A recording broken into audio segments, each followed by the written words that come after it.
mana satu yang kita nak kena pilih, yang stainless steel ataupun yang jenis PVC. Pemilihan pressure hose ni bukan bergantung kepada material saja. Korang tengok stainless steel, korang kena ambil ni. Bukan. Yang korang kena tengok sepatutnya working pressure, biasanya akan tulis WP. Pemilihan working pressure ni pula sepatutnya berdasarkan tekanan air kat rumah korang sekarang. Yang selok-eloknya kan, korang kena cari flexible hose yang working pressure dia tinggi.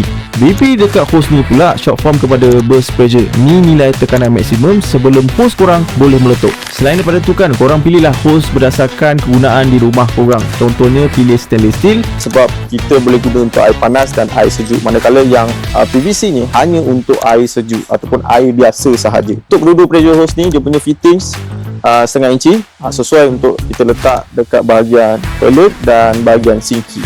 Secara ringkasnya, kekuatan flexible hose ni bergantung pada working pressure. Kalau dari segi tahan lama, memang stainless steel ni jauh lebih tahan lah daripada hose PVC nylon.